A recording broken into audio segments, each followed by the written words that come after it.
एक खूबसूरत lady boss के साथ रंगीन रात बिताने के बाद मुझे कंपनी से लात मारकर बाहर कर निकाल दिया गया। लेकिन किसे पता था कि 7 महीने बाद उसके मम्मी पापा सीधे 5 मिलियन 50 लाख कैश लेकर मेरे सामने आ जाएंगे और मुझसे दामाद बनने की भीख मांगेंगे। काफी माथापच्ची के बाद पता चला कि वो लड़की न केवल कोमा में जाकर कोमा की मरीज प्लांट बन चुकी है, बल्कि उसके पेट में मेरा ही बच्चा पल रहा है। अब भी हम कोर्ट मैरिज करने की तैयारी में ही थे कि अचानक मेरे दिमाग में एक गोल्डन फिंगर सिस्टम जाग गया और ताकतवर बनने का इकलौता तरीका ये था कि मुझे अपनी उस कोमा वाली बीवी के अंदर कोई ना कोई फीलिंग्स जगानी होंगी। पलंग पर लेटी हुई वन वॉन को देखते हुए भले ही उसका चेहरा एकदम सफेद पड़ चुका था, पर उसकी खूबसूरती अब भी होश उड़ाने वाली थी। उसकी माँ चाहे कितना भी रोती चिल्लाती, बेड के पास लगी मशीन में कोई हलचल नहीं हो रही थी। वो जैसे किसी ऐसी गहराई में खो चुकी थी जहाँ कोई पहुंच ही नहीं सकता था। तभी मैं अचानक आगे बढ़ा और अपनी भौहें उचकाकर टेस्ट करने के लिए बोला, मेरी और वन वैन की शादी के बाद मैं उसे कभी भी किस तो कर सकता हूँ ना। वन जियानगुओ ससुर मुझे टकटकी लगाए देख रहे थे। उनकी आंखों में किसी चमत्कार की उम्मीद थी।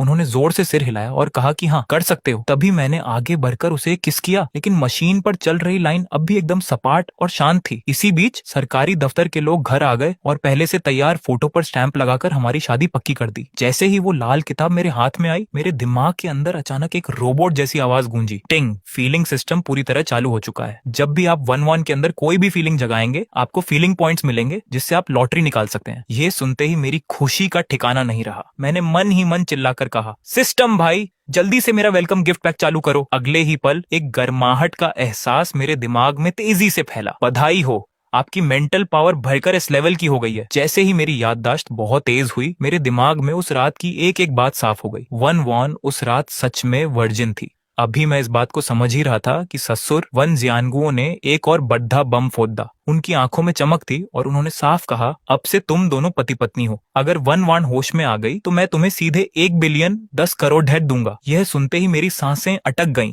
मैंने तुरंत मुस्कुराते हुए उन्हें ससुर जी बुलाना शुरू कर दिया और अपनी छाती ठोककर कसम खाई कि वन वान को एकदम अच्छे से रखूंगा। इसके बाद सासू मां ने कहा कि मैं अपना किराए का कमरा तुरंत खाली कर दूं और सीधे बड्ढे बंगले में रहने आ जाऊं। अब से मुझे कोई काम नहीं करना था, बस अपनी बीवी के पास बैठकर बातें करनी थी। लेकिन उस वक्त मेरे मन में एक बद्धा सवाल चल रहा था, इतनी बद्दी और कूल दिखने वाली लड्डा की अचानक इस हालत में कैसे पहुंच गई। वन जियानगुओ मेरा शक समझ गए। उन्होंने दुखी होकर एक लंबी सांस ली और बताया कि वो बस अचानक फिसल कर गिर गई थी, जिससे सिर में चोट लगी। हॉस्पिटल के सारे चेकअप सही आए, पर वो होश में नहीं आ रही। जब मैं वहां से निकला तो कमरे में सिर्फ वो दोनों मियाँ बीवी बचे थे जो बेबसी में आहें भर रहे थे। सासू माँ ने घबराकर पूछा कि क्या ये अजीब तरीका काम करेगा, तो वन जियानगुओ ने दांत भींचते हुए कहा, अब तो आखिरी रास्ता यही है। वन वान जैसी हसीन लड्डचकी को देखकर कोई भी पति खुद को रोक नहीं पाएगा। क्या पता इसी बहाने वो होश में आ जाए। तो असली बात ये थी कि ये सब उन दोनों का एक आखिरी और बड्ढा जुआ था। दूसरी तरफ मैं आराम से टैक्सी में बैठा था। मेरी जेब में 50 लाख रुपयों वाला कार्ड था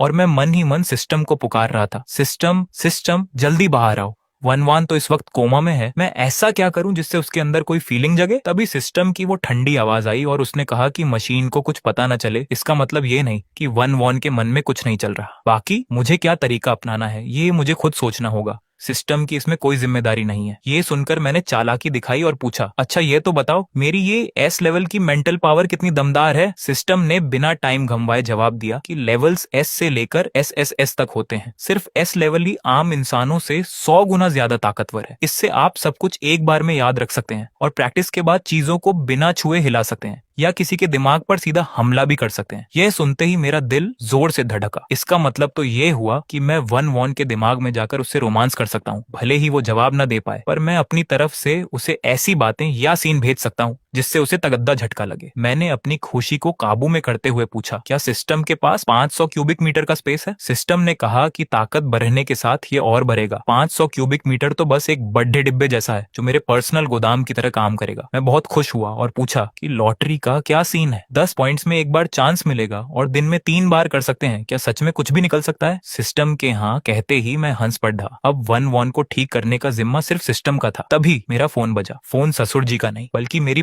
पुरानी कंपनी के मैनेजर यादव का था। फोन उठाते ही वो चिल्लाया, अमित तुरंत ऑफिस पहुंचकर ओवरटाइम करो, एक जरूरी काम है। मैंने त्योरियां चढ़ाकर जवाब दिया, मैनेजर साहब पिछले महीने का एक पैसा नहीं मिला, मैं नहीं आ रहा। उधर से धमकी आई, अगर नहीं आए तो नौकरी से हाथ धो बैठोगे। मैंने सीधे फोन काट दिया, ऐसी बेकार नौकरी मैं वैसे भी नहीं करना चाहता था। आधे घंटे बाद टैक्सी एक बस्ती के पास रुकी। मैं उतरकर सीधा एटीएम गया और पासवर्ड लिखा कार्ड मशीन में डाला। स्क्रीन पर जब इतने सारे जीरो दिखे तो मेरा दिल तेजी से धड़कने लगा। पूरे 50 लाख रुपए थे। मैंने एक लंबी सांस ली और खुद को संभाला। अब मेरे पास सिस्टम था। बीवी ठीक होते ही 10 करोड़ और मिलने वाले थे। लेकिन जैसे ही मैं अपने किराए के कमरे पर पहुंचा, एक नई मुसीबत सामने थी। मकान मालिक पहले से मेरे कमरे में बैठा था और अकदच दिखाते हुए बोला, मैं तुम्हारी सिक्योरिटी के 1000 रुपए काट रहा हूँ। उसकी ये हरकत देखकर मुझे गुस्सा आ गया। ये चीजें तो पहले से टूटी थी, आप गलत बोल रहे हैं। मकान मालिक ने चेहरा सख्त करते हुए कहा, मैंने कह दिया तो कह दिया, तुम्हें एक चवन्नी नहीं मिलेगी। ये सुनकर मेरा पारा चढ़ गया। मैंने अपनी आंखें छोटी की और इस लेवल की मेंटल पावर का इस्तेमाल किया। मुझे पता था कि मकान मालिक की नजरों में मैं इस वक्त एक खतरनाक विलेन या कातिल जैसा दिख रहा हूँ। वो डर के मारे चीख पड़ा, मुझे मत मारो निक। उसके पैर कांपने लगे और वो सीधे घुटनों के बल नीचे गिर गया। उसका चेहरा सफेद पड़ी डीएच गया और डर के मारे उसकी हालत खराब हो गई।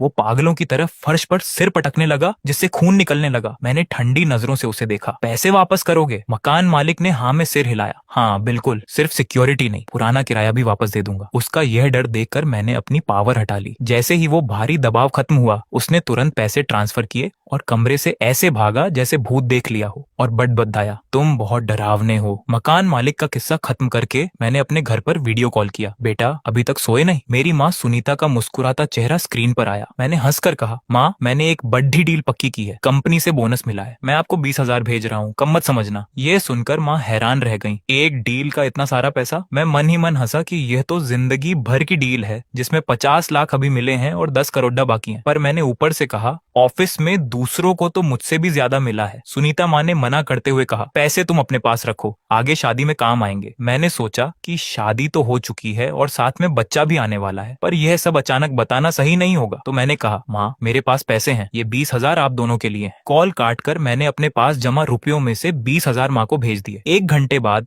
मैं अपना सारा सामान लेकर बंगले पर पहुंच गया। अंदर घुसते ही खाने की बढ़िया महक आई। सासू माँ स्नेहलता मुझे ऊपर ले गई और एक कमरा दिखाते हुए बोली, अमित ये तुम्हारा कमरा है। मैंने देखा वो कमरा 1-1 के कमरे के ठीक सामने था और काफी बद्दा था। तभी सासू माँ थोड़े संकोच के साथ बोली, 1-1 की इस हालत की वजह से तुम्हें इस कमरे में रहना पड़ दिख रहा है, बुरा मत मानना। मैंने तुरंत कहा, मम्मी जी कोई बात नहीं, ये तो मेरे पुराने कमरे से बहुत बड़ा है। उनकी बातों से लग रहा था कि वो कुछ और कहना चाहती हैं। तो मैंने कहा, मम्मी जी जो भी बात है आप साफ कहिए। तब उन्होंने झिझकते हुए कहा, तुम्हारी शादी 1-1 से हो चुकी है, तुम उसे प्यार करो या पास बैठो कोई दिक्कत नहीं है, पर शारीरिक संबंध के मामले में थोड़ा संभल कर रहना। वो 6-7 महीने की प्रेग्नेंट है, इसलिए सब कुछ देखकर और आराम से करना। ये सुनकर मैंने हल्की सी खांसी के साथ कहा, जी मम्मी जी मैं समझ गया। इसके बाद हम नीचे आए जहाँ टेबल पर बढ़िया खाना लगा था। ससुर वन जानगुओं ने एक महंगी शराब की बोतल खोली और मुझसे कहा, अमित आज तुम्हारी शादी का दिन है, चलो साथ में 2 घूंट पीते हैं। मैंने तुरंत अपना गिलास उठाया। पापा जी मम्मी जी मैं आप दोनों का सम्मान करता हूँ,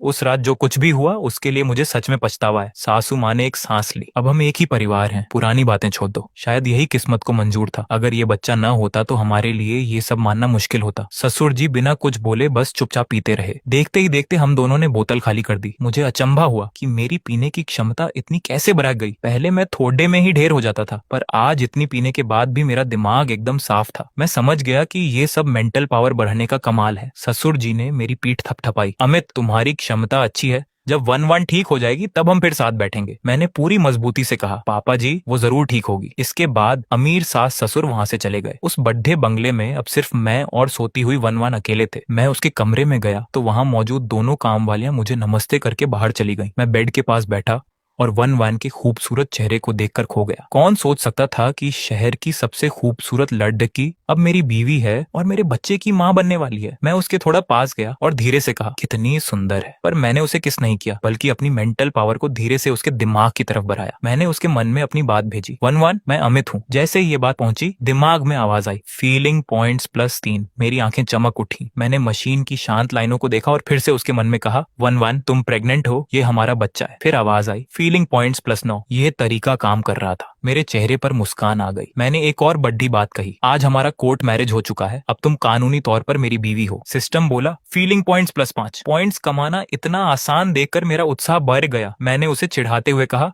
1-1 जल्दी उठो, मैं तुम्हें किस करने जा रहा हूँ। इस बार मिला फीलिंग पॉइंट्स +8। मैंने बात जारी रखी, मैं तुम्हारे बेड के पास ही हूँ, बस झुककर किस करने वाला हूँ। फिर आया फीलिंग पॉइंट्स +5। मैंने मजे लेते हुए पूछा, यह तो बताओ पहले गाल पर किस करूँ या होठों पर। इस बार मिला फीलिंग पॉइंट्स +2। मैं और बोलना चाहता था पर पॉइंट्स आने बंद हो गए। सिस्टम की आवाज आई, 1-1 की मेंटल पावर बहुत कम है और वो इस समय पूरी तरह थक चुकी है। ये सुनकर मैं कुछ सेकंड के लिए रुक गया। बस इतनी सी बात में उसकी सारी पावर खत्म हो गई। मैंने पूछा, क्या वो फिर से ठीक हो जाएगी ना? जवाब हाँ में मिलने पर मुझे तसल्ली हुई। इसका मतलब मैं सिर्फ 1-1 के जरिए ही पॉइंट्स कमा सकता था। मैंने उसके सुंदर होठों को देखा पर खुद को रोक लिया। इस समय किस करने से कोई पॉइंट्स नहीं मिलते और न ही उसका कोई फायदा था। मैंने सीधे होकर उसके गाल को छुआ जो बहुत कोमल था। मेरे मन में एक बद्धा विचार आया पर मैंने उसे अभी के लिए टाल दिया। जल्दबाजी की कोई बात नहीं थी, वो कहीं भाग नहीं रही थी। यह सोचकर मैंने अपना हाथ हटाया और स्टडी रूम की तरफ चला गया। वहां टेबल पर एक नया और बहुत महंगा कंप्यूटर रखा था जो गेम खेलने के लिए बेस्ट था, पर मैंने उसे बस एक बार देखा और अलमारी से एक किताब निकाल ली। मैं बहुत तेजी से पन्ने पलटने लगा। 2 मिनट में मैंने काफी पन्ने पढ़ लिए। आंखें बंद करते ही वो सारी बातें मेरे दिमाग में साफ साफ आ गईं। मुझे सब कुछ याद था। मैं बहुत खुश हुआ। अब गेम खेलने का मन ही नहीं था, बस नई चीजें सीखने का मजा आ रहा था। 2 घंटे बीत गए और मैंने कई किताबें PRH डाली। थकान होने के बाद भी मैं अपनी लिमिट चेक करना चाहता था, इसीलिए 2 घंटे और पढ़ा जब तक कि सिर भारी नहीं होने लगा। मैंने मन में पूछा, सिस्टम मेरी मेंटल पावर कितनी बची है? सिस्टम ने कहा,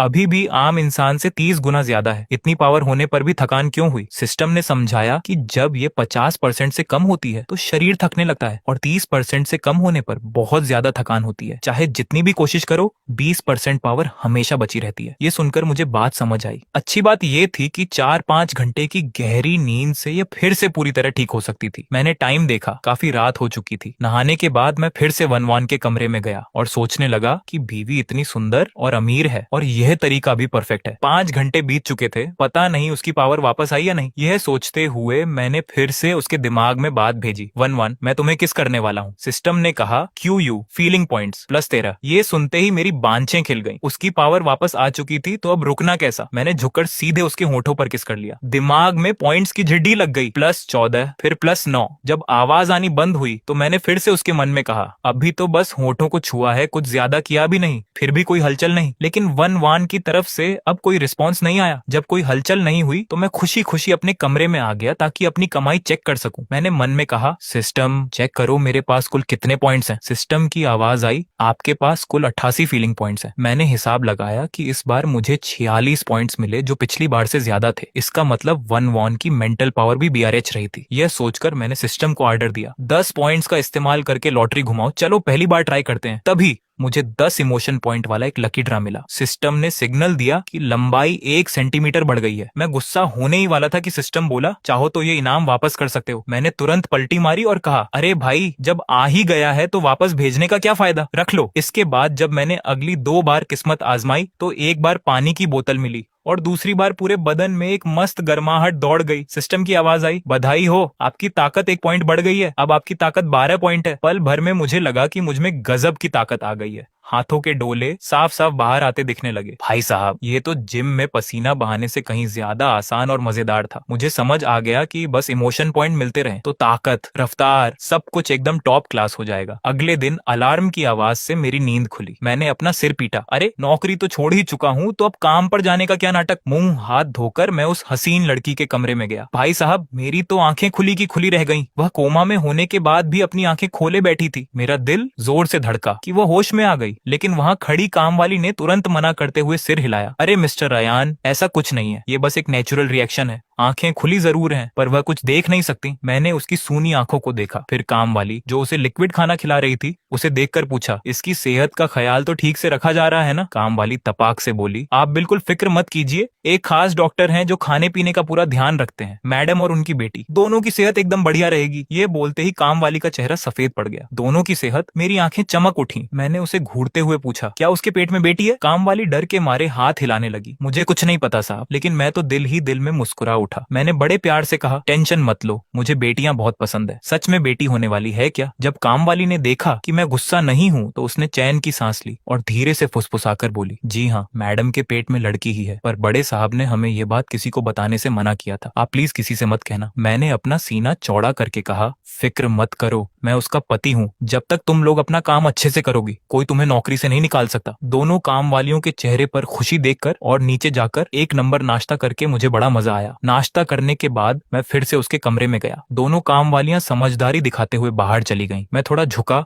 और उसके कान के पास जाकर बोला, कल तो सिर्फ होठों को छुआ था, आज एक गहरा किस करेंगे। इतना कहते ही सिस्टम की घंटी बजी। Emotion point +14। मैंने बिना सोचे उसके चेहरे को हाथों में लिया और उसे किस कर लिया। Emotion point +16। Emotion point +13। सिर्फ 1 मिनट में मैंने 50 से ज्यादा पॉइंट कमा लिया। फिर मैं धीरे से हटा। कल रात वाले पॉइंट मिलाकर अब मेरे पास 100 से ज्यादा पॉइंट हो चुके थे। मैंने कहा, सिस्टम 100 पॉइंट का इस्तेमाल करो और लकी ड्रा निकालो। आवाज आई, लकी ड्रा चालू है, बधाई हो, आपको लिखने की एक बेहतरीन कला B ग्रेड राइटिंग स्किल मिली है। अगले ही पल लिखने की ढेरों तरकीबें मेरे दिमाग में आ गईं। मुझे ऐसा लगा जैसे मैं पिछले 20 सालों से लिखने की प्रैक्टिस कर रहा हूँ और अचानक एक बड़ा उस्ताद बन गया हूँ। मैं खुशी खुशी लिखने वाले कमरे में गया, कागज फैलाया और पूरे दम से लिख डाला। जब किस्मत का पंख लगेगा तो आसमान छू लेंगे। कागज पर लिखे उन दमदार अक्षरों को देखकर मैं खुद हैरान रह गया। भाई साहब, यह तो इंटरनेट पर दिखने वाले बड़े बड़े उस्तादों से भी कहीं ज्यादा सुंदर था। इसके बाद मैंने बचे हुए पॉइंट से एक और बार लकी ड्रा खेला। आवाज आई, बधाई हो, आपकी खूबसूरती 1 पॉइंट और बढ़ गई है। मैं अभी अपनी इस नई लुक को देखकर खुशी हो रहा था कि तभी फोन जोर जोर से बज उठा। मेरे मैनेजर विकास की गुस्से से भरी आवाज आई, अयान, तुझे ऑफिस नहीं आना क्या? नौकरी से निकाल दूं क्या तुझे? मेरा चेहरा एकदम सख्त हो गया। मैंने कहा, मैनेजर साहब, आपने ही तो कल कहा था कि अगर कल नहीं आए तो आज से आने की कोई जरूरत नहीं है। मेरी सैलरी और ओवरटाइम का एक एक पैसा मुझे मिलना चाहिए। तू तो बड़ा ख्वाब देख रहा है, विकास चिल्लाया। ऑफिस से गायब भी रहता है और पैसे भी चाहिए। आधे घंटे में ऑफिस पहुंच वरना एक पैसा नहीं मिलेगा। यह कहकर उसने फोन काट दिया। मैं मन ही मन हंसा। अगर पुराना समय होता तो शायद मैं डर जाता, लेकिन अब मेरे बैंक अकाउंट में 50 लाख रुपए हैं और मेरे पास कमाल की दिमागी ताकत है। मैंने फोन को किनारे रखा और सीधे बंगले के नीचे बने जिम की तरफ चला गया। अंदर जाकर मैंने दरवाजा बंद कर लिया। मैंने चारों तरफ देखा कि कहीं कोई कैमरा तो नहीं है। फिर जेब से एक सिक्का निकाला। उठो, मैंने अपने दिमाग की पूरी ताकत लगाई और वह सिक्का धीरे धीरे हवा में तैरने लगा और मेरे चक्कर काटने लगा। ये दिमागी ताकत बहुत बड़ी थी, पर इस पर पूरा काबू पाने के लिए अभी प्रैक्टिस की जरूरत थी। कुछ मिनट बाद मैंने उस सिक्के को दूर भेजने की कोशिश की। 1 मीटर, 2 मीटर, 3 मीटर और सबसे ज्यादा दूरी थी 20 मीटर। फिर मैं खिड़की के पास गया और बाहर मौजूद पानी के तालाब की तरफ सिक्के को पूरी रफ्तार से फेंका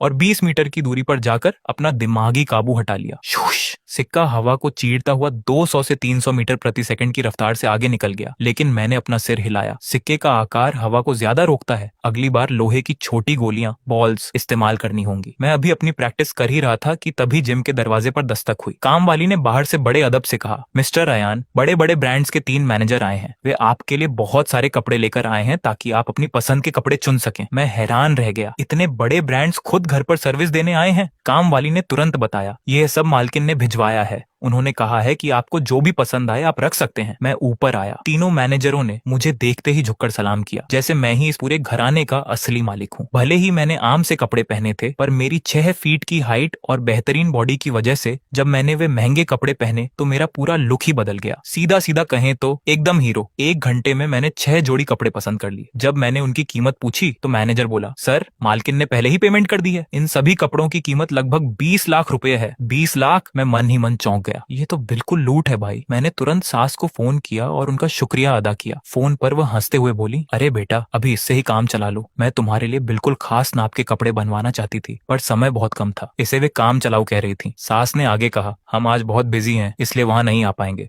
तुम बस उसका अच्छे से ख्याल रखना। मैंने फोन रखा और दोबारा उसके कमरे में गया। दोनों काम वालियां उसे थेरेपी, मसाज दे रही थीं। मेरी नजर उसके पेट पर गई। भले ही डॉक्टर्स ने उसके खाने पीने का पूरा हिसाब रखा था, पर 7 महीने के बच्चे की वजह से उसका पेट साफ बाहर दिख रहा था। काम वाली ने मुझे सारी बात समझाई। दिन में 3 बार थेरेपी होती है और हर 2 घंटे में करवट बदलनी होती है ताकि बदन पर कोई घाव न बने। मैंने सिर हिलाया और कहा, क्या ये तुम मुझे सिखा सकती हो ताकि आगे चलकर मैं खुद अपनी बीवी की मसाज कर सकूं? चीजों को एक बार देखकर ही याद कर लेने की मेरी दिमागी ताकत की वजह से काम वाली ने सिर्फ एक बार सिखाया और मैं सब सीख गया। जब काम वाली बाहर चली गई तो मैंने अपना हाथ धीरे से उसके पेट पर रखा। मैंने अपनी दिमागी ताकत से अंदर महसूस करने की कोशिश की। उसी पल मुझे लगा कि एक नन्ही सी जान का कनेक्शन सीधे मेरे दिमाग से जुड़ गया है। हाँ, ये मेरी ही बेटी थी। अब उसे देखने का मेरा नजरिया पहले से कहीं ज्यादा प्यारा हो गया था। भले ही हमारा मिलना एक इत्तेफाक था, पर यह बच्चा तो मेरा अपना खून था। इसके बाद मैंने अपनी दिमागी ताकत के जरिए उससे बात करना शुरू किया। सुनो, तुम्हें पता है तुम सारे 6 महीने की प्रेग्नेंट हो। Emotion point +12। डॉक्टर्स कहते हैं कि तुम्हारे ठीक होने के चांस बहुत कम हैं, पर मुझे पूरा भरोसा है कि तुम एक दिन बिल्कुल ठीक हो जाओगी। उसे थोड़ा हिलाने के लिए मैंने भूतों की कहानी सुनाना शुरू कर दिया, पर कुछ ही देर में इमोशन पॉइंट कम होने लगे और फिर बिल्कुल बंद हो गए। मुझे समझ आ गया कि यह तरीका गलत है, इसीलिए मैं उसके पेट को सहलाते हुए अपनी आने वाली बेटी को प्यारी प्यारी कहानियां सुनाने लगा। बच्चा भले ही अभी दुनिया में नहीं आया था, पर दिमागी बातचीत से उसे अपने पापा के प्यार का एहसास हो रहा था। पेट के अंदर से एक बहुत ही प्यारी और खुशियों भरी हलचल महसूस हुई। दोपहर के खाने के बाद सास का फोन आया। उन्होंने मुझे पहले ही सावधान करते हुए कहा, बेटा, हो सकता है कि हमारे इस फैसले की वजह से कुछ लोग तुम्हें परेशान करने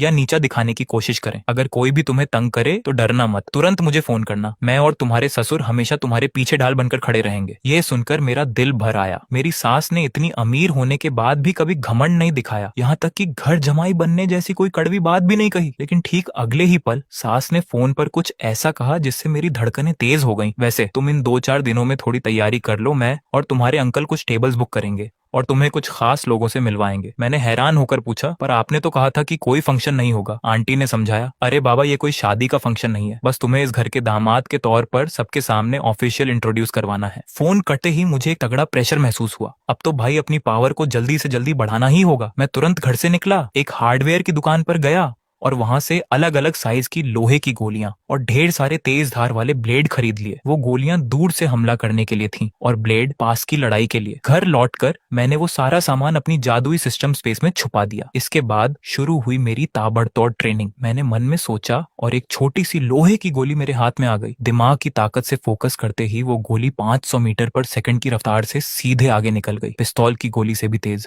इसके ठीक बाद मैंने एक और बड़ी गोली चलाई। हालांकि इसकी स्पीड थोड़ी कम थी, लेकिन इसका पावर बहुत ज्यादा था। ये गोलियां तो सिक्कों से कहीं ज्यादा काम की निकली। मैं मन ही मन हंसा और फिर गोली को अपनी पीठ के पीछे रखकर स्पीड बढ़ाने की कोशिश करने लगा। इस बार स्पीड सच में बढ़कर 600 मीटर पर सेकंड हो गई। लेकिन मुझे तुरंत समझ आया कि दूरी 80% तक बढ़ाने के बाद भी स्पीड सिर्फ 20% ही बढ़ी, तो असली लड़ाई में इसका कोई खास फायदा नहीं है। रात का खाना खाने के बाद मैंने उस लड़की के कमरे का दरवाजा बंद किया और अपने दिमाग का कनेक्शन फिर से उससे जोड़ दिया। तुम्हारी बॉडी तो सच में बहुत परफेक्ट है, क्या कोई मुकाबला है तुम्हारा? इमोशन पॉइंट मिले 17। तुम कुछ नहीं बोलोगी तो मैं खुद ही टच करके फील कर लूंगा। इमोशन पॉइंट मिले 14। मैं कमीनी हंसी हंसते हुए कपड़ों के ऊपर से ही उस पर अपना हाथ फेरने लगा। सुनो, मैं तो बस तुम्हारा इलाज कर रहा हूँ, इसे टच थेरेपी कहते हैं। इमोशन पॉइंट मिले 9, फिर मिले 7। आधे मिनट के अंदर ही उस लड़की के दिमाग की सारी एनर्जी खत्म हो गई, लेकिन मुझे बैठे बिठाए 60-70 इमोशन पॉइंट मिल गए। पहले के पॉइंट्स मिलाकर मेरे पास अब पूरे 123 पॉइंट्स हो गए थे। मैंने मन मारकर अपना हाथ हटाया और दिमाग में सिस्टम को हुक्म दिया, ए सिस्टम, 100 पॉइंट वाला लकी ड्रा निकाल। ड्रा होते ही बधाई मिली, मुझे सी लेवल की हैकिंग स्किल मिल गई। पलक झपकते ही बहुत सारी इन्फॉर्मेशन मेरे दिमाग में आ गई। मेरी आंखें चमक उठी। ये तो बड़े काम की चीज है, भले ही ये सी लेवल की है, दुनिया के टॉप हैकर्स जैसी नहीं, पर मुझे सिक्योरिटी की अच्छी समझ दे देगी। जैसे जब मैं उसका इलाज करूंगा तो अपने फोन को सिस्टम स्पेस में रख दूंगा ताकि कोई भी मुझ पर नजर न रख सके। चलो, बाद में आकर तुम्हारा इलाज फिर से करूंगा। मैं हंसता हुआ वहां से चला गया। अब मुझे इसका पूरा गेम समझ आ चुका था। हर दिन मैं उससे 4 बार पॉइंट्स वसूल सकता हूँ, यानी पूरे दिन में 200 से ज्यादा पॉइंट्स। इसके बाद मैं सीधे जिम में घुस गया और लोहे की गोलियों को कंट्रोल करने की प्रैक्टिस करने लगा। सिस्टम, मेरी इस पावर के साथ मैं एक साथ कितनी गोलियां कंट्रोल कर सकता हूँ? 4 गोलियां। मैं हैरान रह गया, अभी तो मुझसे एक गोली भी ठीक से कंट्रोल नहीं हो रही। इसका मतलब मुझे दिन रात एक करके प्रैक्टिस करनी होगी। इसी बीच समंदर पार के एक देश के आलीशान बंगले में एक लड़का जैसे ही घर आया, उसके पापा ने उसे भारी आवाज में टोक दिया, इधर आओ। वो लड़का अपने पापा के पास बैठ गया। उसका चेहरा हैरान था। पापा, ऐसी क्या बात है जो आप इतने सीरियस हो? उस आदमी ने माथे पर बल लाते हुए कहा, उस लड़की की तरफ से एक खबर है, वो किसी और से शादी कर रही है। क्या? लड़के की आंखें फटी की फटी रह गईं। वो होश में कब आई? बाप ने सिर हिलाया। होश में नहीं आई है, पर उसके घर वालों ने उसकी शादी एक आम से लड़के से तय कर दी है और पेट में बच्चा भी उसी का है। साला, लड़के ने गुस्से में दांत पीसते हुए कहा, ये कौन है बीच में आने वाला? मैं उसे जिंदा नहीं छोड़ूंगा। वो कब से उस लड़की के पीछे पड़ा था और जब विदेश से वापस आया तो पता चला कि उसकी ड्रीम गर्ल न सिर्फ कोमा में है बल्कि किसी और के बच्चे की मां बनने वाली है। ये तो सीधे सीधे उसकी पीठ पीछे गेम हो गया। वो लड़का बहुत ही नॉर्मल फैमिली से है, पहले उसकी कंपनी का एक मामूली नौकर था। ऐसा कैसे हो सकता है? लड़के को यकीन नहीं हो रहा था। क्या उसके घर वाले पागल हो गए हैं जो अपनी बेटी की शादी एक मामूली इंसान से कर रहे हैं? बाप ने सिगरेट जलाई और कहा, जरा अपने इस दिमाग पर जोर डालो, वो प्रेग्नेंट है और वो बच्चा उस खानदान का इकलौता चिराग है। अगर उसकी शादी किसी और से करा दी जाती तो क्या वो बच्चा इस दुनिया में आ पाता? लड़के का चेहरा उतर गया। तो क्या उसके घर वाले चाहते हैं कि वो लड़का उसके साथ सोए ताकि उस हलचल से वो होश में आ जाए? शिट! लड़का गुस्से से लाल पीला हो गया। जिस लड़की को वो पसंद करता था वो न सिर्फ किसी और के बच्चे की मां बन रही थी, बल्कि अब उसे उस मर्द के साथ बेड भी शेयर करना था। पापा, क्या ये कानूनन सही है? वो तो होश में भी नहीं है, फिर कोर्ट मैरिज कैसे हो सकती है? बाप ने हंसते हुए कहा, तुम भूल रहे हो कि वो प्रेग्नेंट है। उसके घर वाले बस इतना कह देंगे कि वो पहले से ही राजी थी और उनकी इतनी पहुंच है कि एक मैरिज सर्टिफिकेट बनवाना उनके लिए कोई बड़ी बात नहीं है। लड़का बिल्कुल निशब्द हो गया, उसका चेहरा गुस्से से काला पड़ गया। पापा, तो क्या मैं बस तमाशा देखता रहूं? सब्र रखो, बाप ने धुएं का छल्ला उड़ाते हुए कहा। उस खानदान से रिश्ता जोड़ने वाले सिर्फ हम अकेले नहीं हैं, पहले तमाशा देखो। वैसे भी अगर उनकी शादी हो भी जाए तो इसका ये मतलब नहीं कि चांस खत्म हो गया। क्या पता होश में आते ही वो उसे तलाक दे दे। लड़के ने अपनी आंखें छोटी की और उसके मन में एक गंदा ख्याल आया, पापा, क्यों ना किसी से एक झूठी कहानी लिखवाकर उसे जेल भिजवा दें? ऐसी गलती भूल कर भी मत करना। बाप ने तुरंत डांटते हुए रोका।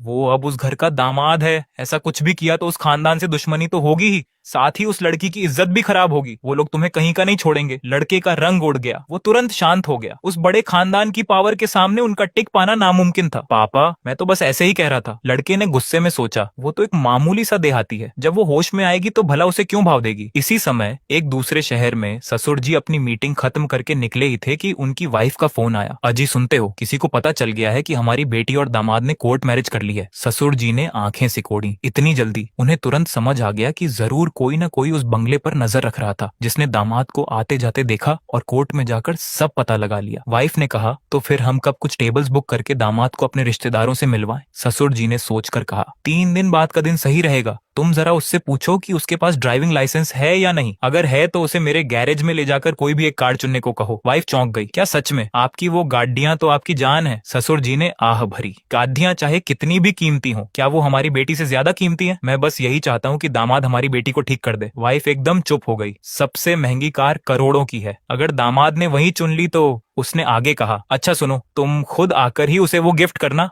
तुम्हारी वो सुपर कार संभालना हर किसी के बस की बात नहीं है। ठीक है, मैं परसों रात को वापस आ जाऊंगा। देर रात मैं आखिरकार 2 गोलियों को अपने आसपास हवा में उड़ाने में कामयाब हो गया। एक साथ 2 काम करना सच में बहुत मुश्किल है। प्रैक्टिस खत्म करके मैंने गोलियां रखी और उसके कमरे में चला गया। मैं बेड के पास बैठा, उसका हाथ अपने हाथ में लिया और अपना दिमाग उसकी एनर्जी से जोड़ दिया। एक और पॉइंट मिल गया। मेरे चेहरे पर एक शरारती हंसी आ गई। सुनो, सिर्फ हाथ ही तो पकड़ा है, इतना भाव मत खाओ। अभी तो मैं तुम्हारे इन गुलाबी होठों को चूमने भी वाला हूँ। 5 और पॉइंट मिल गए। मैं तुरंत आगे नहीं बढ़ा, बल्कि उसे और चिढ़ाने लगा। कुछ अच्छा फील हो रहा है क्या? मुझे लग रहा है कि तुम्हारे दिमाग की पावर बढ़ रही है, तुम पक्का ठीक हो जाओगी। सोकर उठते ही सीधे पति और बच्चा दोनों मिल जाएंगे, है ना मजेदार बात? 7 और पॉइंट मिल गए। अब ज्यादा बातें नहीं, सीधे काम की बात। मैं नीचे झुका और उसे किस कर लिया। 15 पॉइंट मिले, फिर 11 मिले। 1 मिनट बाद मैं हटा और उसके गाल पर एक प्यारा सा किस करके बोला, गुड नाइट वाइफ। अपने कमरे में आकर मैंने सिस्टम चेक किया। अभी अभी मुझे पूरे 71 पॉइंट मिले थे। पुराने पॉइंट्स मिलाकर स्कोर फिर से 100 के पार होने वाला था। क्या मुझे 1000 पॉइंट होने का इंतजार करना चाहिए? मैंने थोड़ा सोचा पर फिर तय किया कि अभी ड्रा कर लेते हैं, खुद को मजबूत बनाना ज्यादा जरूरी है। अगली सुबह घर की घंटी बजी। काम करने वाली ने जैसे ही दरवाजा खोला, सामने हाथों में फूलों का गुलदस्ता लिए एक लड़की खड़ी थी। मिस्टर कॉन्ग, मिस्टर ची,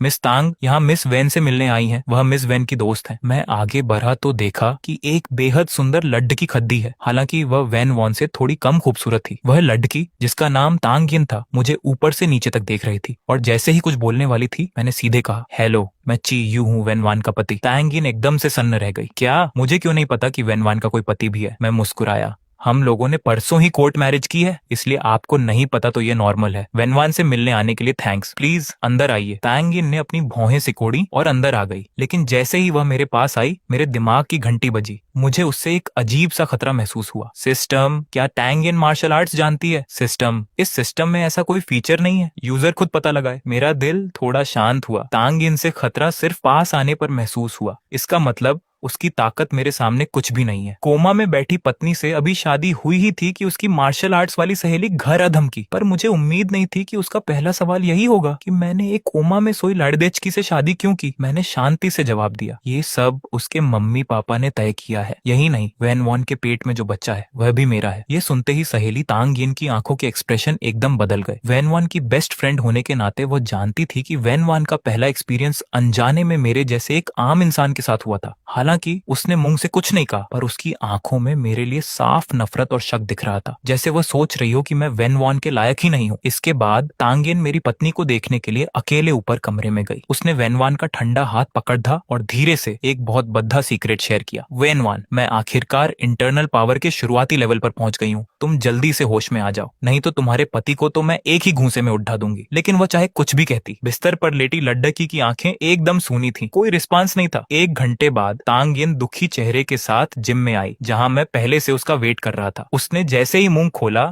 मैं उसका इरादा समझ गया। तुम यही कहने आई हो ना कि मैं वैन वॉन के लायक नहीं हूँ और मुझे उसे त्याग देना चाहिए। तांग यिन की बोलती तुरंत बंद हो गई और उसका चेहरा देखने लायक था। अगले ही पल उसने मुझे जोर से धमकी दी कि मुझे वैन वॉन का अच्छे से ख्याल रखना होगा, नहीं तो वह मुझे सबक सिखाएगी। अभी उसकी बात पूरी भी नहीं हुई थी कि उसने हवा में एक जोरदार किक मारी। पैंक! 100 पाउंड का सैंडबैग उसकी किक से हवा में उछल गया। मैंने जानबूझकर हैरान होने का नाटक किया और पूछा कि क्या वह मार्शल आर्ट सीख चुकी है। तब जाकर उसने हाँ में सिर हिलाया। मैंने तुरंत मौका देखकर सवाल दाग दिया, क्या सच में इंटरनल पावर जैसी कोई चीज होती है? मार्शल आर्ट्स के लेवल्स कैसे तय होते हैं? क्या इस दुनिया में सुपर पावर वाले लोग भी हैं? तांग यिन ने वैन वॉन का लिहाज करते हुए आखिरकार मुंह खोला। मार्शल आर्ट्स के 3 लेवल होते हैं, मिंग, एन और हुआ। इंटरनल पावर सच में होती है जो एन लेवल के आखिरी स्टेज पर मिलती है। उसने न सिर्फ मार्शल आर्ट्स की बात सच बताई, बल्कि एक और बड़ा सीक्रेट भी खोल दिया कि सुपर पावर वाले लोग भी होते हैं, बस उनकी संख्या बहुत कम है। मेरा दिल जोर से धड़का। मैंने तुरंत पूछा, तो सबसे ताकतवर हुआ लेवल का मार्शल आर्टिस्ट कितना पावरफुल होता है? तांग यिन ने एक गहरी सांस ली और धीरे से बोली, हुआ लेवल का मास्टर ऐसा होता है जिस पर गोली या तलवार का भी असर नहीं होता। मैंने मन ही मन हिसाब लगाया, अगर मेरी एस क्लास मेंटल पावर अच्छे से डेवलप हो जाए तो मेरी फाइटिंग पावर उस मास्टर से कम नहीं होगी। लेकिन तांग यिन ने तुरंत मेरे अरमानों पर पानी फेरते हुए कहा कि मैं 20 साल से ऊपर का हो चुका हूँ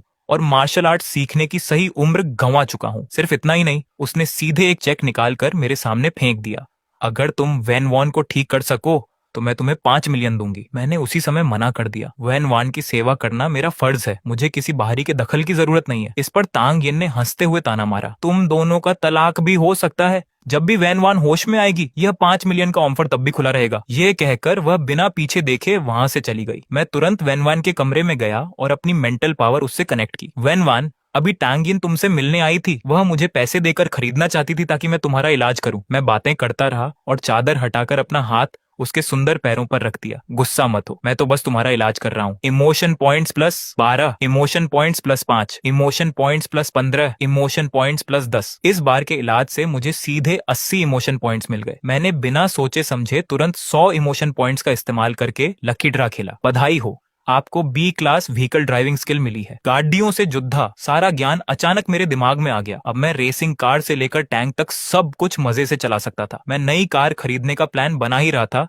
कि अचानक एक फोन आया। यह मेरी सासू माँ वांग गुइयिंग का फोन था। फोन पर वांग गुइयिंग की आवाज में एक अलग ही धमक थी। छोटे जी, मैंने और तुम्हारे अंकल वैन ने फैसला किया है कि परसों कुछ मेहमानों को बुलाकर तुम दोनों की शादी का ऑफिशियल अनाउंसमेंट कर दें। इतना ही नहीं, उन्होंने मुझे कल शाम को ही घर पर खाने के लिए बुलाया। लेकिन सबसे काम की बात उन्होंने आखिर में कही, छोटे जी, तुम खुद काम की स्पीड का ध्यान रखो। अगर कोई असर न दिख रहा हो तो प्रोसेस को थोड़ा आगे बढ़ाओ। इस साफ साफ हिंट ने मेरे कान खड़े कर दिए। मुझे अपनी स्पीड अब बढ़ानी ही होगी। तभी मेरे फोन की घंटी फिर बजी। मुझे अपनी शादी की खबर तुरंत अपने पेरेंट्स को देनी होगी, इससे पहले कि उन्हें किसी और से पता चले। मैंने स्टडी रूम की किताबें उठाई और एपाशने लगा। जैसे जैसे किताबें खत्म होती गईं, ढेर सारा नॉलेज मेरे दिमाग में सेट होता गया। लंच करने के बाद मैं फिर से वैन वॉन के पास आया। वैन वॉन, परसों हमारी शादी की बात सबको पता चलने वाली है। मैं उसके पास लेट गया और उसे किताब पीआरएच कर सुनाने लगा। Emotion points plus 5। 1 घंटे बाद इमोशन पॉइंट्स इकट्ठे करके मैंने तुरंत 2 बार लकी ड्रा खेला। बधाई हो, आपको डी क्लास सिंगिंग स्किल मिली है। बधाई हो,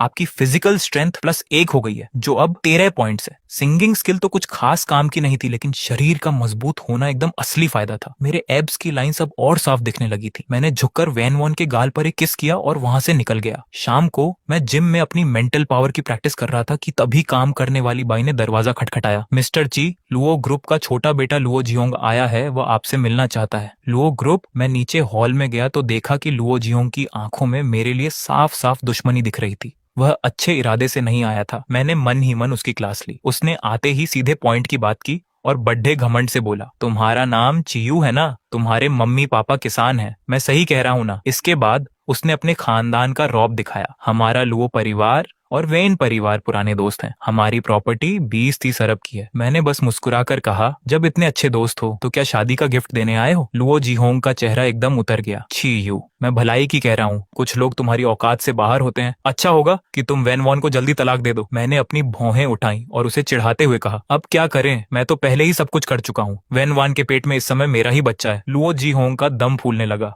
उसने मेरी तरफ उंगली उठाकर चिल्लाया, जिस औरत को छूने की तुम्हारी हैसियत नहीं थी, उसे छूने का अंजाम बहुत बुरा होगा। मैंने सीधे अपना फोन निकाला। लुओ साहब, मैं अभी आंटी वांग को फोन करके पूछता हूँ कि आप जो ये सब कर रहे हैं, कहीं आपका इरादा वैन परिवार की संपत्ति हड़पने का तो नहीं है? लुओ जीहोंग की सिट्टी पिट्टी गुम हो गई। उसका चेहरा गुस्से से काला पड़ गया और वह झेंपते हुए बोला, इतनी सी बात पर फोन कर रहे हो, छोड़ दो। मैं वैन वॉन से मिलने जा रहा हूँ। मैंने सीधे मेन गेट की तरफ इशारा किया। दरवाजा उधर है। लुओ जीहोंग गुस्से से कांपने लगा। छी यू, मैं और वैन वॉन अच्छे दोस्त हैं। तुम मुझे उससे मिलने से कैसे रोक सकते हो? मैंने ठंडे लहजे में कहा, सिर्फ इसलिए क्योंकि मैं उसका पति हूँ। मेरी मर्जी के बिना तुम उससे नहीं मिल सकते। वैन परिवार के पैसे पर नजर रखने वाले बहुत हैं, पर तुम सबसे बेवकूफ निकले जो सबसे पहले खुद ही कूद पड़े। लुओ जीहोंग की आंखों में मानो खून उतर आया हो। छी यू, तुम्हें क्या लगता है कि वैन वॉन से शादी करके तुम कोई राजा बन गए? यह तुम्हारा हसीन सपना है। जैसे ही उसे होश आएगा वह तुम्हें लात मारकर तलाक दे देगी। मैंने उसकी बकवास पर बिल्कुल ध्यान नहीं दिया। ये हमारे बीच की बात है। तुम्हें बीच में बोलने की कोई जरूरत नहीं है। अगर अब भी नहीं गए तो मैं अभी आंटी वांग को फोन लगा रहा हूँ। लुओ जीहोंग का चेहरा पीला पड़िच गया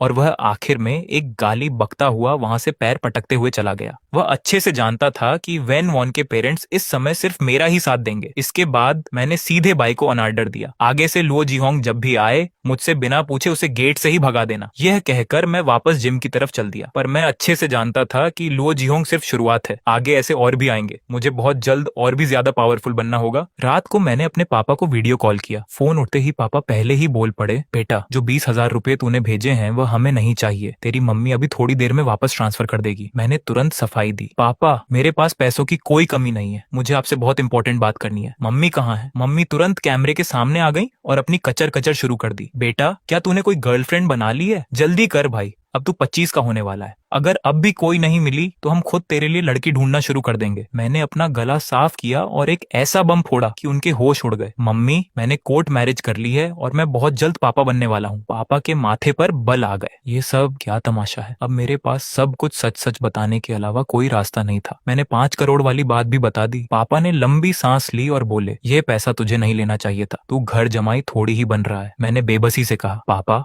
अगर मैं मना करता तो उन्हें मुझ पर और ज्यादा शक होता। वैसे भी उस अमीर फैमिली के लिए 5 करोड़ कोई बड़ी बात नहीं है। ये सुनकर पापा चुप हो गए, लेकिन तभी जो मम्मी अब तक शांत थीं, उन्होंने अपनी चिंता जाहिर की। बेटा वह लड़की तो कोमा में है, अगर वह कभी होश में नहीं आई तो तुम्हारी इस शादी का क्या होगा? मम्मी की बात सुनकर मेरा दिल बैठ गया। तलाक? अरे भाई ये तो कभी नहीं हो सकता। मैंने तुरंत बात संभाली, मम्मी आजकल के जमाने में तो वैसे भी तलाक बहुत आम बात है। अगर मैं किसी और से भी शादी करता तो भी क्या गारंटी थी? मम्मी ने एक ठंडी सांस ली और फैसला सुनाया, ठीक है फिर मैं और तुम्हारे पापा कल ही ट्रेन से हाईचेंग आ रहे हैं। उस लड़की को भी देख लेंगे और समधी समधन से भी मिल लेंगे। तुम्हें कोई एतराज तो नहीं? वे दोनों मान गए क्योंकि आखिर मामला उनके अपने खून का था। लेकिन पापा को अभी भी थोड़ी हिचकिचाहट थी। बेटा हमारा अचानक वहां जाना क्या सही रहेगा? एक बार लड़की के पेरेंट्स से पूछ तो लेता। मैंने वीडियो कॉल काटा और सीधे लड़की के पिता यानी वैन जियानगुओ को फोन मिलाया। अंकल मेरे मम्मी पापा कल यहाँ आकर आपकी बेटी को देखना चाहते हैं। तो क्या हैरानी की बात ये थी कि उन्होंने तुरंत हाँ कर दी। हाँ हाँ क्यों नहीं, कल शाम को वैसे भी हमें साथ में डिनर करना है तो तुम अपने पेरेंट्स को भी साथ ले आना। हरी झंडी मिलते ही मैंने दोबारा पापा को फोन किया। पापा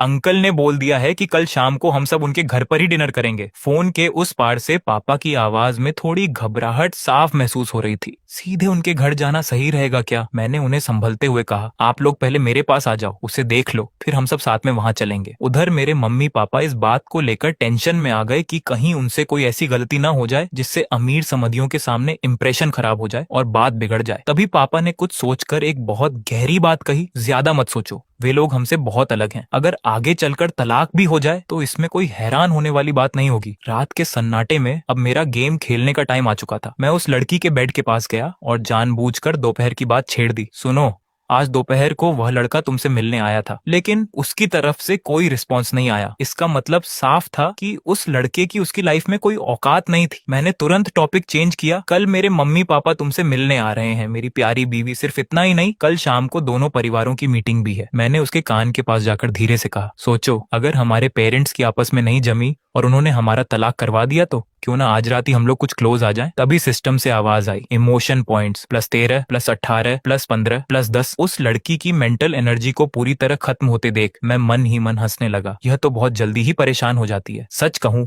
तो मेरा ऐसा कोई इरादा नहीं था, क्योंकि इस तरह के मजे से ज्यादा मुझे अपनी पावर बढ़ाने में मजा आता था। मैंने अपना सिस्टम पैनल चेक किया। मेरे अकाउंट में 122 पॉइंट्स थे, लेकिन स्क्रीन पर लिखकर आया कि आज का लकी ड्रा खत्म हो चुका है, अब जो होगा कल ही होगा। तभी दरवाजे पर नॉक हुआ। वह उसकी मम्मी थी। उन्होंने अंदर आकर मुझे अपनी बेटी के सामने किताब पढ़ते देखा तो मुस्कुराकर बोली, बेटा वह तुम्हारी आवाज नहीं सुन सकती। उनकी आवाज में अपनी बेटी के लिए दर्द साफ दिख रहा था। मैंने मुस्कुराकर कहा, मुझे पूरा भरोसा है कि वह सुन सकती है। अगर हम कोशिश करते रहें तो वह एक दिन जरूर ठीक हो जाएगी। उन्होंने इस पर ज्यादा बहस नहीं की और सीधे मेरे पेरेंट्स के बारे में पूछने लगी, तुम्हारे मम्मी पापा कब तक आ रहे हैं? कल दोपहर 2 बजे के आसपास। मैं लंच करके सीधे स्टेशन चला जाऊंगा। उन्होंने तुरंत अपनी कार ऑफर की, लेकिन मैंने मना कर दिया क्योंकि मुझे लगा कि मेरे पेरेंट्स अनकंफर्टेबल हो जाएंगे। लेकिन वह अड़ गई, नॉर्मल टैक्सी से मत जाना, कोई अच्छी वीआईपी कार बुक कर लेना और शाम को 5 बजे मैं खुद गाड़ी भेज दूंगी। मेरे जाने के बाद जब उसकी मम्मी ने अपनी बेटी का हाथ पकड़ा तो वह हैरान रह गई। उसकी बेटी का चेहरा पहले से काफी साफ और अच्छा दिख रहा था। उन्होंने गौर से देखा, मशीनें तो सब नॉर्मल थीं, लेकिन चेहरे की चमक झूठी नहीं हो सकती थी। क्या ये दोनों के करीब आने का असर था? उनके दिमाग में एक अजीब सा ख्याल आया, आखिर हम दोनों हस्बैंड वाइफ जो बन चुके थे। पर उन्हें क्या पता कि ये कोई शारीरिक असर नहीं, बल्कि मेरे सिस्टम की वजह से उसकी मेंटल पावर रिकवर हो रही थी। पहले जहां मुझे सिर्फ 42 पॉइंट्स मिलते थे, अब वहीं 80 से ज्यादा पॉइंट्स मिल रहे थे। फायदा तो बॉस साफ दिख रहा था। इसके बाद उसकी मम्मी ने घर की दोनों नौकरानियों को बुलाकर पूछताछ की, इन 2 दिनों में यहाँ कुछ हुआ क्या? नौकरानी ने बताया, मैम कल वह लड़का आया था और उसने सर से काफी देर बात की थी। मम्मी के चेहरे पर गुस्सा साफ था। उन्होंने फिर पूछा, कुछ और? सर ने हमसे मसाज करना सीखा था, पर हमें नहीं पता कि उन्होंने मैम पर ट्राई किया या नहीं। मम्मी ने तुरंत ऑर्डर दिया, वह उसका पति है, वह जो चाहे कर सकता है। आगे से जब भी वह कमरे में हो तुम दोनों अंदर मत जाना। फिर उन्होंने अपनी असली उलझन पूछी, क्या तुम्हें भी उसकी सेहत में कुछ सुधार दिख रहा है? दोनों नौकरानियों ने तुरंत हाँ में सिर हिलाया। मम्मी की आंखों में चमक आ गई कि चलो ये उनका वहम नहीं था। उधर मैं मॉल में शाम के फंक्शन के लिए गिफ्ट्स खरीद रहा था। मैंने अपने सिस्टम से पूछा, सिस्टम अभी कितने पॉइंट्स हैं? सर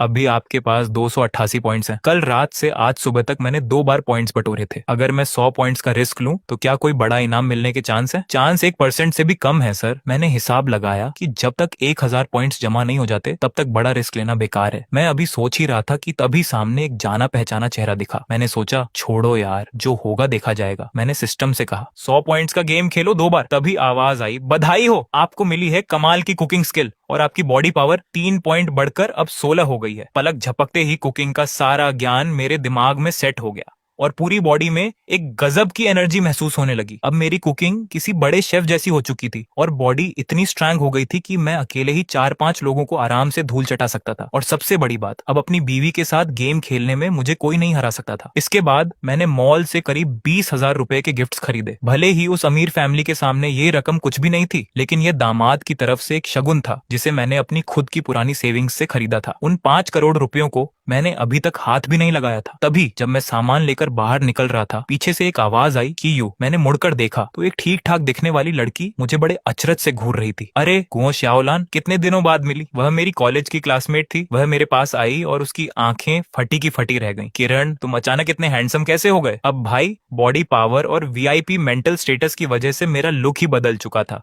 ऊपर से लाखों के कपड़े। कॉलेज के दिनों में जहां लोग मुझे एवरेज समझते थे, आज मेरा लुक किसी सुपरस्टार से कम नहीं लग रहा था। मैंने बस एक हल्की सी मुस्कान दी। कॉलेज खत्म हुए 2 साल से ज्यादा हो गए और इन 2 सालों में सब कितना बदल गए हैं। तुम अब हाईचेंग शहर में काम करती हो। उसने हाँ में सिर हिलाया और अचानक एक पुराने नाम का जिक्र किया। सोयू भी हाईचेंग में ही है। सोयू हमारे कॉलेज की वो खूबसूरत लड़ेचकी जिसे सब पसंद करते थे। एक समय था जब मैंने भी उसके पीछे चक्कर काटे थे, लेकिन उसने मुझे गरीब कहकर लात मार दी थी। मैंने बिना किसी हाव भाव के कहा, वो हाईचेंग में है तो रहे, मेरा उससे कोई लेना देना नहीं है। मेरी शादी हो चुकी है। क्या तुम्हारी शादी हो गई? गुओ श्याओलान के तो होश ही उड़ गए। मैंने ज्यादा कुछ नहीं बताया, बस हाथ हिलाया और वहां से चल दिया। लेकिन मेरे जाते ही गुओ श्याओलान ने तुरंत अपना फोन निकाला और सहेलियों के एक छोटे से ग्रुप चैट में टहलका मचा दिया। अरे लड्डकियों, गैस करो मुझे कौन मिला। क्यों यू आई यू? वो अब इतना हैंडसम हो गया है, बिल्कुल किसी फिल्मों वाले अमीर बॉस की तरह। उसने चुपके से ली हुई मेरी पीठ की एक फोटो भी ग्रुप में डाल दी। यह क्यों है? इसका तो पूरा स्टाइल ही बदल गया, सच में बहुत डैसिंग लग रहा है। तभी गुओ शियाओलान ने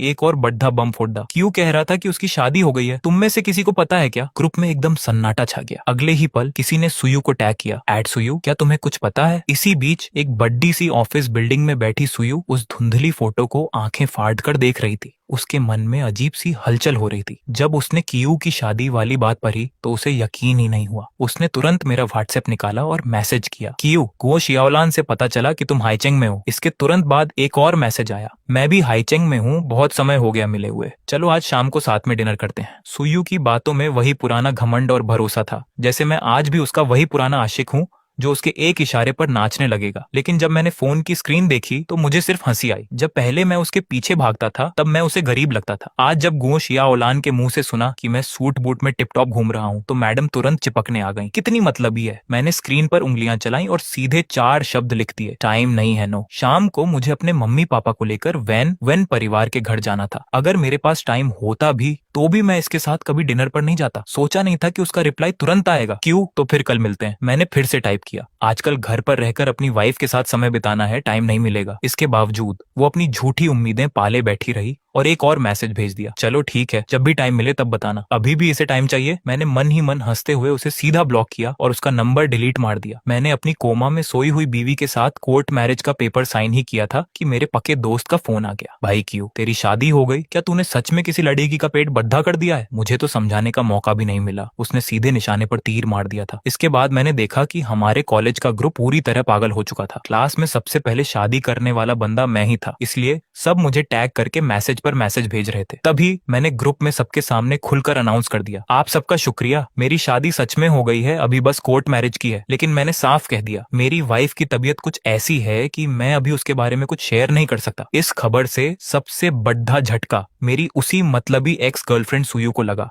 उसने मुझे डांटने के लिए तुरंत मैसेज भेजा, लेकिन स्क्रीन पर एक लाल रंग का सिंबल, कटाक्ष का निशान आ गया कि मैसेज नहीं गया। क्यू ने मुझे ब्लॉक कर दिया। सुयू का चेहरा गुस्से से नीला पीला हो गया। वो तो इस ताक में बैठी थी कि मैं कब उसके पैरों में गिरकर पैचअप की भीख मांगूंगा। उसने गुस्से में अपने दांत भींचे। मैं भी देखती हूँ कि तुमने किससे शादी की है, क्या वो मुझसे भी ज्यादा खूबसूरत है? मुझे इस सब की कोई परवाह नहीं थी। मैं घर पहुंचा और अपनी सासू माँ को साफ साफ बता दिया कि मेरी शादी की खबर दोस्तों में फैल चुकी है। मुझे लगा था वो गुस्सा होंगी, लेकिन वो तो बहुत खुश हुई। क्यों, तुमने खुद सबके सामने अपनी शादी की बात मानी और किसी दूसरी लड़की के साथ चक्कर नहीं चलाया। ये बहुत अच्छी बात है। बस मेरी बेटी वैन वान की इस हालत के बारे में किसी को पता नहीं चलना चाहिए। वैन वान के चेहरे की चमक को दिन पर दिन भरेता देखकर सासू माँ ने मुझे एक बड़ा दिलासा दिया, वैन वान जब होश में आएगी तो मैं तुम्हारी तरफ से उससे बात करूंगी। तुम दोनों का बच्चा भी है तो तुम लोग 1 साल तक साथ रहकर देख सकते हो। अगर बात नहीं बनी तो तलाक ले लेना। मैंने तुरंत हाँ कह दिया, लेकिन मुझे अच्छे से पता था कि वैन वान 6-7 महीने की प्रेग्नेंट है। उसका पेट और ज्यादा इंतजार नहीं कर सकता। मुझे उसे जल्दी से जल्दी होश में लाना ही होगा। तभी सासू माँ ने हल्के से खांसते हुए कहा, थोड़ा संभल कर, अपनी हरकतों पर थोड़ा काबू रखना, बच्चे को चोट नहीं लगनी चाहिए। मैं तो एकदम अवाक रह गया। वो कहीं ये तो नहीं सोच रही कि मैं इस कोमा में सोई हुई बीवी के साथ कुछ उल्टी सीधी हरकतें कर रहा हूँ। लेकिन इस बात को जितना समझाता उतना ही मामला अजीब हो जाता। इसीलिए मैं बहाना बनाकर तुरंत ऊपर कमरे में भाग गया। कमरे में वैन वॉन चुपचाप लेटी थी। उसकी आंखें तो खुली थी, लेकिन उनमें कोई चमक नहीं थी। मैं उसके पास गया और अपनी दिमागी ताकत, मेंटल पावर से उससे बात करने लगा, जो सिर्फ हम दोनों ही सुन सकते थे। वैन वॉन, तुम्हारी मम्मी को बहुत बड़ी गलतफहमी हो गई है। उन्हें लग रहा है कि हम दोनों के बीच कुछ चल रहा है। और सुनो, मेरे मम्मी पापा भी ट्रेन से आ रहे हैं। अब होने वाली बहू को अपनी सास ससुर से मिलना ही होगा। Emotion point +10, emotion point +13। उसकी दिमागी हलचल को पढ़ता देखकर मुझे तसल्ली हुई। फिर मैंने उसके पास बैठकर उसे किताबें पढ़कर सुनाना शुरू किया, जब तक कि उसकी दिमागी ताकत पूरी तरह खत्म नहीं हो गई। लगभग 1 घंटे बाद मैं रेलवे स्टेशन पर अपने मम्मी पापा को लेने पहुंचा, लेकिन मुझे देखते ही उनका पहला डायलॉग था, बेटा तूने प्लास्टिक सर्जरी करवा ली क्या? मैं हंसने लगा और बोला, अरे पापा, कपड़ों का कमाल है, ये जो कपड़े मैंने पहने हैं ना, ये 3-4 लाख रुपए के हैं, तो चमक तो आएगी ही। मम्मी पापा तो ये कीमत सुनकर ही सन्न रह गए। मैंने बात को और आगे बढ़ाया। मेरी सासू माँ ने तो महंगे कपड़ों की दुकान के मैनेजर को सीधे घर पर बुला लिया था और मेरे लिए 6 सूट चुनकर खरीदे, पूरे 20 लाख रुपए खर्च किए। अब तो उनके मुंह से एक शब्द भी नहीं निकला। इसके बाद मेरी बुक की हुई शानदार लग्जरी कैब टैक्सी सीधे आलीशान विला वाले इलाके में घुस गई। खिड़की से बाहर की बद्दी बद्दी आलीशान कोठियों और हरियाली को देखकर मम्मी पापा की आंखें फटी की फटी रह गईं। और जब गाड़ी वैन वॉन के बंगले के सामने रुकी तो वहां 4 नौकरानियां एक साथ बाहर आईं और सिर झुकाकर स्वागत करने लगी। यह देखकर मेरे मम्मी पापा बुरी तरह घबरा गए और उनके मुंह से शब्द नहीं निकल रहे थे। नमस्ते मालिक, नमस्ते मालकिन, ऐसा वीआईपी नजारा तो उन्होंने सिर्फ टीवी सीरियल्स में ही देखा था। बंगले के अंदर आते ही मम्मी पापा फूंक फूंक कर कदम रख रहे थे, जैसे कोई कीमती चीज उनसे टूट ना जाए। जैसे ही नौकरानियां वहां से गईं, मम्मी ने तुरंत मुझे डांटना शुरू किया। अरे नालायक, पैसे ज्यादा आ गए हैं क्या? इतनी बड़ी मर्सिडीज गाड़ी करके आया है। मैंने हंसते हुए कहा, मम्मी ये सब सासू माँ के परिवार की इज्जत के लिए करना पड़ता है। फिर मैंने एक और जबरदस्त खबर सुनाई। पापा, मम्मी, आप लोग रिलैक्स रहो और इसे अपना ही घर समझो। काम करने वाली आंटी कह रही थी कि ये पूरा बंगला आगे चलकर मेरा ही होने वाला है। मम्मी पापा को लगा कि मैं मजाक कर रहा हूँ। उन्होंने मेरी बात पर ध्यान नहीं दिया, इसीलिए मैं उन्हें सीधे ऊपर के कमरे में वैन वॉन से मिलाने ले गया। जब उन्होंने बिस्तर पर लेटी उस लड़ डिचकी को देखा जो इतनी खूबसूरत थी कि यकीन ही ना हो, तो मम्मी के मुंह से अचानक निकला, बेटा वैन वॉन तो सच में परियों जैसी सुंदर है। आमतौर पर जो लड़कियां सुंदर होती हैं वो 7 रेटिंग की होती हैं, लेकिन वैन वॉन का रूप तो पूरे 9 रेटिंग का था। उनके इस हैरान चेहरे को देखकर मैंने शांत आवाज में कहा, अमीर लोगों के जीन्स अच्छे होते हैं, इसलिए वो बदसूरत नहीं होते, लेकिन वैन वॉन जैसी खूबसूरती तो भगवान किसी किसी को ही देता है। पर किस्मत खराब थी, वो अब कोमा में है। आंखें खुली तो हैं, पर वो कुछ देख नहीं सकती। मम्मी पापा की आंखों में उसके लिए तरस आ गया। उन्होंने मुझसे पूछा कि क्या उसकी यह बीमारी ठीक हो सकती है? मैंने अपना सिर हिलाया, लेकिन पूरे भरोसे के साथ कहा, दिमाग का मामला है, ठीक होने में समय लगता है, लेकिन उसकी तबीयत अब सुधर रही है। मुझे पूरा विश्वास है कि वो बहुत जल्द होश में आ जाएगी। ये कहते हुए मैंने वैन वॉन का हाथ थामा और अपनी दिमागी ताकत से उसे बताया, देखो मम्मी पापा आ गए हैं। Emotion point +7। मम्मी को अब होने वाले बच्चे की फिक्र सताने लगी, क्योंकि वैन वॉन 6-7 महीने की प्रेग्नेंट थी। अगर डिलीवरी के समय तक उसे होश नहीं आया तो बहुत बड़ा खतरा हो सकता था। मैंने उन्हें भरोसा दिलाया, बच्चा बिल्कुल ठीक है, लेकिन वैन वॉन को हर हाल में अगले 3 महीनों के अंदर होश में आना ही होगा। ये सुनकर पापा ने गहरी सांस ली और उनके माथे पर चिंता की लकीरें आ गईं। जो लड्डे की पिछले 6 महीने से कोमा में है, उसे 3 महीने में ठीक करना क्या इतना आसान है? लेकिन मेरे अंदर पूरा कॉन्फिडेंस था। मम्मी पापा आप चिंता मत करो, मैं वादा करता हूँ कि वैन वॉन 3 महीने में बिल्कुल भली चंगी हो जाएगी। इसके बाद मैं मम्मी पापा को पूरा विला दिखाने ले गया। मैंने उन्हें बताया कि ये पूरा घर वैन वॉन ने खुद डिजाइन किया है, जिसमें मेरा बेडरूम, पढ़ाई का कमरा, स्टडी रूम, ऊपर योगा करने की जगह, म्यूजिक रूम और नीचे बेसमेंट में जिम और मिनी सिनेमा हॉल भी है। सब कुछ देखकर मम्मी अब खुद को रोक नहीं पाई और दबी आवाज में मुझसे पूछ ही लिया, बेटा इस चमचमाते बंगले की कीमत कितनी होगी? मैंने थोड़ा हिसाब लगाया तो समझ आया कि वो लोग कम से कम 3-4 करोड़ की आसामी है। यह नंबर सुनते ही मेरे मम्मी पापा एकदम सन्न रह गए। उनके लिए तो ये पैसा आसमान छूने जैसा था। तभी अचानक मेरे पापा ने जिम वाले कमरे का दरवाजा बंद किया और बहुत ही गंभीर होकर मुझसे बोले, बेटा हम और वो वैन परिवार वाले एक दुनिया के नहीं है। अगर तुम्हारी और वैन वान की शादी हो भी गई तो आगे चलकर तलाक होने के पूरे चांस हैं। इसके लिए तुम पहले से तैयार रहना। उनको इतना डरा हुआ और परेशान देखकर मैंने मन ही मन एक फैसला कर लिया। मुझे उन्हें एक ऐसा भरोसा देना था जिससे वो मेरे सास ससुर के सामने अपना सिर ऊंचा रखकर बात कर सके। पापा, मम्मी, मैं आपको एक सीक्रेट बताता हूँ। मैंने अपनी जेब से एक सिक्का निकाला। उनके देखते ही देखते वो सिक्का मेरी हथेली से हवा में ऊपर उठने लगा। वो सिक्का मेरे चारों तरफ हवा में तैर रहा था और घूम रहा था। मेरे मम्मी पापा की आंखें फटी की फटी रह गईं। जब मैंने सिक्का वापस हाथ में लिया तब भी वो इसी सदमे में थे। पापा, मम्मी, जैसा कि आपने देखा मेरे पास एक जादुई शक्ति आ चुकी है। मेरा दिमाग बहुत तेज है और मैं वन वैन की मदद कर सकता हूँ। मेरी मम्मी के चेहरे पर तुरंत टेंशन आ गई। कहीं कोई तुमको पकड़कर लैब का चूहा तो नहीं बना देगा? पापा ने भी घबराते हुए पूछा, इस बात का पता किसी और को तो नहीं है ना? मैंने अपना सिर हिलाया और पूरे यकीन के साथ कहा, आपके सिवा ये बात कोई नहीं जानता। मैं चुपचाप अपनी ताकत बढ़ाऊंगा और धीरे धीरे वनवान को ठीक कर दूंगा। चाहे जो हो जाए सबसे पहले मुझे उसे और बच्चे को सुरक्षित रखना है। ये सुनकर उन दोनों ने चैन की सांस ली। मैंने उन्हें आगे समझाते हुए कहा, इसलिए आप लोग हमारे फ्यूचर की टेंशन मत लीजिए। अगर कभी तलाक हो भी गया तो अपनी इस ताकत के दम पर मैं बच्चे को अकेले भी बहुत अच्छे से पाल सकता हूँ। मम्मी पापा ने एक दूसरे को देखा और उनका डर गायब हो गया। बेटा, हम ये बात छुपा कर रखेंगे। जब तुम खुद इतने काबिल हो तो हमें कोई फिक्र नहीं है। मम्मी ने फिर मुझसे पूछा कि 1-1 को ठीक करने का कितना चांस है। मैंने अपनी उंगलियां उठाई। 70 से 80%। अब जाकर उन्हें पूरी तसल्ली हुई। लेकिन पापा फिर भी फिक्रमंद थे। उन्होंने सख्त लहजे में कहा, इस जादुई ताकत का इस्तेमाल फालतू में मत करना, कहीं सच में लैब का चूहा ना बनना पंडित जाए। मैंने हंसते हुए कहा, जब तक मैं पूरी तरह ताकतवर नहीं बन जाता मैं बहुत संभल कर चलूंगा। पापा, इस ताकत का एक और फायदा भी है। क्या फायदा? पापा ने एक्साइटेड होकर पूछा। मैंने बस 4 शब्द कहे, सब कुछ याद रहना। वो दोनों फिर से हैरान रह गए। सच में? मम्मी ने खुशी से पूछा। मैंने हाँ में सिर हिलाया और बताया, अब मैं कोई भी किताब सिर्फ 15 मिनट में पढ़ सकता हूँ और उसे तुरंत समझ भी सकता हूँ। मैंने उन्हें खास तौर पर समझाया, अगर आगे चलकर कोई पूछे तो बस इतना कहना कि मैं बचपन से ही किताबें बहुत तेजी से पढ़ता था, बस पढ़ाई में मन नहीं लगता था, इसलिए अच्छे कॉलेज में एडमिशन नहीं हुआ। अब वन परिवार के घर जाने का समय आ रहा था तो मम्मी पापा फिर से नर्वस होने लगे। वो अपने सबसे अच्छे कपड़े देखकर सोच रहे थे कि क्या ये वहाँ के हिसाब से सही लगेंगे, लेकिन मैंने उनसे कहा कि वो बिल्कुल बिंदास रहें। पापा,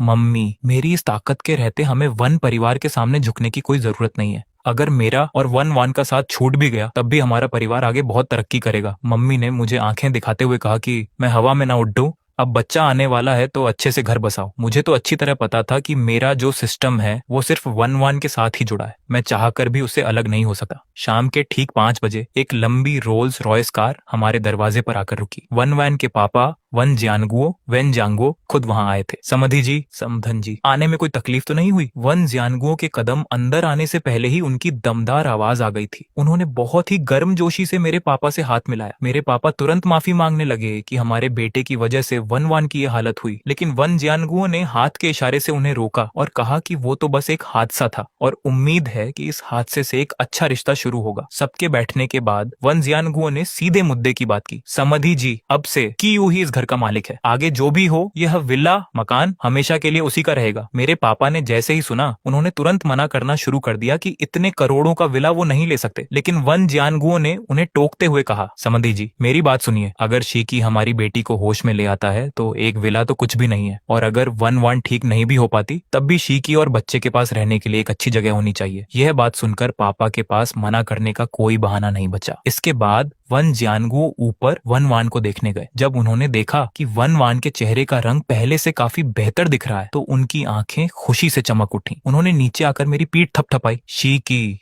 बहुत बढ़िया, बहुत बढ़िया। मुझे अंदाजा नहीं था कि वो इतने खुश हो जाएंगे। सिर्फ कुछ ही दिनों में 1-1 की हालत में इतना सुधार आ गया था, लेकिन मैंने तुरंत उन पर ठंडा पानी डालते हुए कहा, अंकल, चेहरा भले ही ठीक दिख रहा हो पर दिमाग की नसें और दिल की धड़कन का ग्राफ अभी भी पहले जैसा ही है। धीरे धीरे सब ठीक हो जाएगा, सुधार दिखना ही एक उम्मीद है। वन जियांगुओ ने कोई जल्दबाजी नहीं दिखाई और मुझे नीचे ले आए ताकि मेरे मम्मी पापा को इंतजार ना करना पड़े। जल्द ही हम सब रोल्स रॉयस में बैठ गए और 20 मिनट में वन परिवार के मुख्य बंगले पर पहुंच गए। ये बंगला 1-1 वाले बंगले से भी बहुत बड़ा था, लगभग 1000 स्क्वायर मीटर से भी ज्यादा में फैला हुआ, जिसके साथ एक बहुत बड़ा बगीचा भी था। 1-1 की मम्मी वांग गुइंग पहले से ही दरवाजे पर स्वागत के लिए खड़ी थी। समधी जी, समधन जी, आपका बहुत बहुत स्वागत है। थोड़ी बातचीत के बाद हम सब अंदर चले गए। यहाँ का इंटीरियर काफी पुराने जमाने का था, जो 1-1 के अपने विला जितना मॉडर्न और स्टाइलिश नहीं था। मेरे मम्मी पापा इस अरबपति परिवार के ठाट बाट देखकर थोड़े सहमे हुए थे, लेकिन मुझे कोई फर्क नहीं पड़ रहा था क्योंकि मैं तो सिस्टम के सहारे चलने वाला खिलाड़ी था। वांग गुइंग ने मुस्कुराते हुए कहा, समधी जी,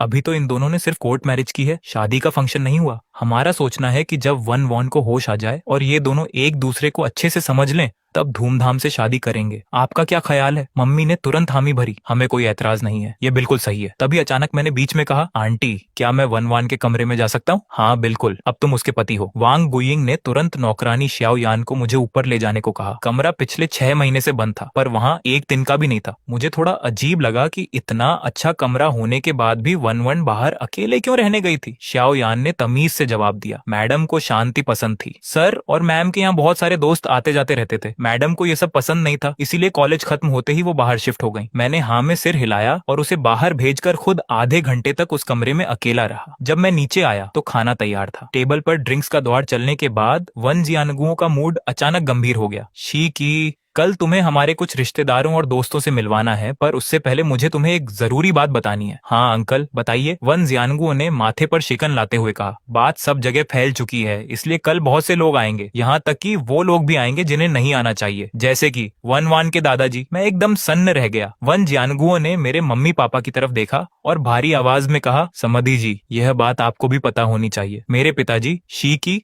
और वन वान की इस शादी के सख्त खिलाफ हैं। यह सुनते ही मम्मी पापा के चेहरे का रंग उड़ गया। वन जियानगुओ ने घर का असली सच सामने रखा। मेरे पापा लड़कों को ज्यादा मानते हैं। मेरे 2 बड़े भाई हैं और वो मेरे भाइयों के 3 बेटों को वन वान से ज्यादा अहमियत देते हैं। वो चाहते हैं कि मैं अपनी सारी जायदाद उन तीनों भतीजों के नाम कर दूं, ना कि वन वान या उसके होने वाले बच्चे के नाम। वांग गुइंग ने गुस्से में बात आगे बढ़ाई। हम ऐसा कभी नहीं होने देंगे। जब हमारी अपनी बेटी है तो हम भतीजों को प्रॉपर्टी क्यों दें? वन वैन के साथ ये हादसा होने से पहले भी हमारे बीच इस बात को लेकर बहुत झगड़े हुए थे। एक पल के लिए मेरा दिमाग घूम गया। ये तो असली खानदानी जंग थी। वन वान का वो मामूली सा गिरना और फिर कोमा में चले जाना, क्या इसके पीछे कोई बहुत बड़ी साजिश थी? मुझे याद आया कि इस दुनिया में अजीब शक्तियों वाले लोग भी होते हैं। तो क्या किसी ने अपनी काली शक्ति का इस्तेमाल करके यह सब किया था? और अगर उस रात मेरे और वन वान के बीच जो हुआ उसे याद करूं तो वो कोई इत्तेफाक नहीं था। शायद कोई वन वान का नाम खराब करना चाहता था। अब समझ आया कि उस रात वन वान की हालत सिर्फ शराब की वजह से वैसी नहीं थी। अगर वो बात बाहर आ जाती तो कंपनी की कमान संभालने के उसके रास्ते में ये बहुत बड़ा दाग बन जाता। लेकिन वन जियानगुओ ने बात का बतंगड़ नहीं बनाया, बल्कि चुपचाप मुझे नौकरी से निकाल दिया। जब उनका वो प्लान फेल हो गया तो शायद दुश्मनों ने ये दूसरा घटिया प्लान बनाया, जिससे वन वान इस हालत में पहुंच गई। वन जियानगुओ ने हमें शांत देखकर पूछा, समधी जी, आप समझ रहे हैं ना मैं क्या कह रहा हूँ? मेरे पापा ने सिर हिलाया। समझ तो गया, पर एक बात समझ नहीं आई। जब आपके पिताजी को लड़कों से इतना लगाव था तो आप लोगों ने दूसरा बच्चा पैदा करने की कोशिश क्यों नहीं की? तभी वेन जियानगुओ ने एक लंबी सांस ली और एक और बड़ा धमाका किया। सोचा तो था,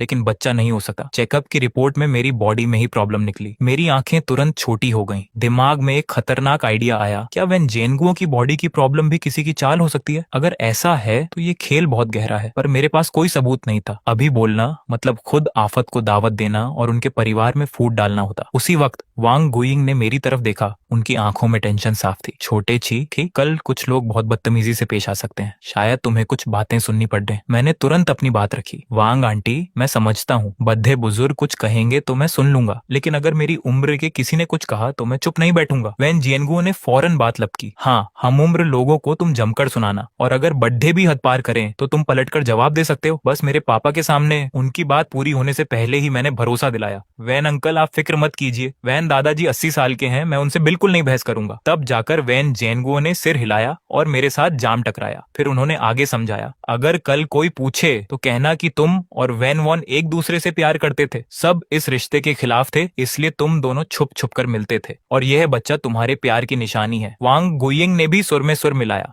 हम दुनिया को यही बताएंगे कि ये शादी वैन वैन की आखिरी इच्छा पूरी करने के लिए हो रही है। उन्होंने मुझे खास तौर पर टोकते हुए कहा, आज कम पीना, कल कोई तुम्हें जानबूझकर ज्यादा पिलाने की कोशिश कर सकता है। लेकिन इसी एक बात ने मेरे होश उड़ा दिए। मुझे अचानक अपनी एक बहुत बड़ी गलती का एहसास हुआ। मेरी शराब पचाने की ताकत अब पहले जैसी बिल्कुल नहीं थी। कंपनी की एनुअल पार्टी वाली रात जितनी शराब मैंने पी थी वह मुझे बेहोश करने के लिए काफी नहीं थी। अगर वैन जियानगुओ को मेरी आज की कैपेसिटी का पता चल गया तो वह क्या सोचेंगे? वह पक्का शक करेंगे कि उस रात मैं नाटक कर रहा था। मैं अभी मन ही मन घबरा ही रहा था कि वैन जियानगुओ ने अचानक मेरे पापा के गिलास में शराब डाली।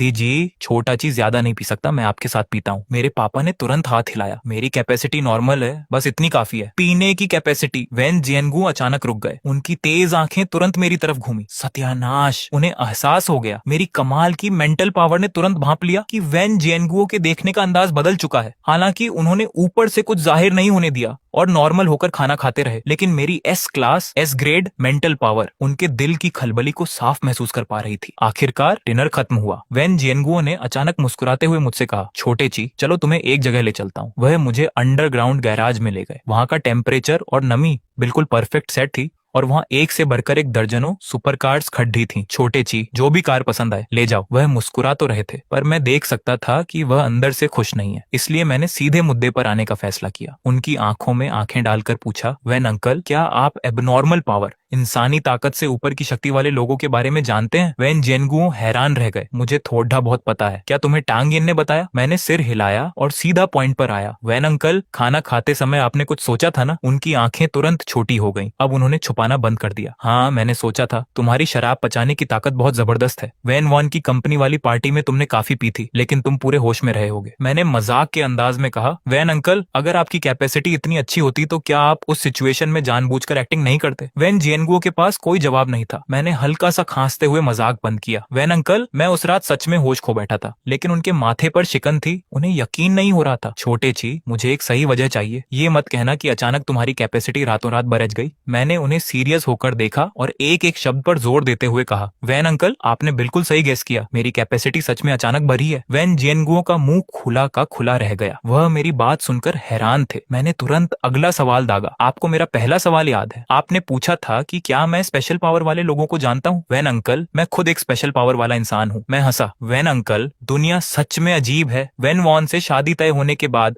मुझे यह अनोखी पावर मिली और इसी वजह से मेरी शराब पचाने की ताकत भी बढ़ गई। वह मुझे एकटक देखते रहे। क्या तुम मुझे इसका कोई सबूत दिखा सकते हो? अगले ही पल उनकी नजरों के सामने मेरी जेब से मेरा फोन अपने आप हवा में ऊपर उठ गया। वैन जियनगुओ वहीं हैरान खड़े रह गए और फोन को अपने चारों तरफ हवा में घूमते देखते रहे। तब मैंने कहा, वैन अंकल, मैं अपनी ईमानदारी की कसम खाकर कहता हूँ कि उस रात मैं सच में होश में नहीं था। ये पावर मुझे अभी हाल ही में मिली है। आखिरकार उन्होंने सहमति में सिर हिलाया। मैं तुम पर भरोसा करता हूँ। अगर तुम्हारे पास ये पावर पहले होती तो तुम कब के अमीर बन चुके होते। मैंने तुरंत दूसरा बड़ा धमाका किया। वैन अंकल, वैन वॉन की तबीयत में जो सुधार दिख रहा है वह इसलिए है क्योंकि मैं रोज अपनी मेंटल पावर से उससे बात करने की कोशिश करता हूँ। वैन जियनगुओ की आंखें चमक उठी। उन्होंने एक्साइटेड होकर मेरा कंधा पकड़ा। क्या तुम सच में वैन वॉन से बात कर सकते हो? मैंने हामी भरी। अभी सिर्फ मैं ही बोल सकता हूँ, लेकिन मेरी मेंटल पावर उसके दिमाग को एक्टिव कर रही है और वह धीरे धीरे ठीक हो रही है। उन्होंने एक गहरी सांस ली और राहत महसूस की। बहुत बढ़िया, इसका मतलब तुम दोनों की शादी कराने का फैसला बिल्कुल सही था। मैंने इसी मौके का फायदा उठाकर अपनी शर्त रखी। वैन अंकल, इस बात को सीक्रेट रखिएगा। मैं अभी सबके सामने नहीं आना चाहता। उन्होंने तुरंत प्रॉमिस किया, लेकिन उनका चेहरा सीरियस हो गया। छोटे ची, जब तुम खुद एक स्पेशल पावर वाले इंसान हो तो तुम्हें क्या लगता है वैन वॉन का सीढ़ियों से गिरना क्या किसी और पावरफुल इंसान की साजिश हो सकती है? मैंने भारी आवाज में कहा, इसकी पूरी पॉसिबिलिटी है। एक ताकतवर इंसान के लिए चुपके से ऐसा करना कोई बड़ी बात नहीं है। वैन जियनगुओ की आंखों में बदले की आग साफ दिख रही थी। उन्होंने मेरे कंधे को कसकर पकड़ा। छोटे ची,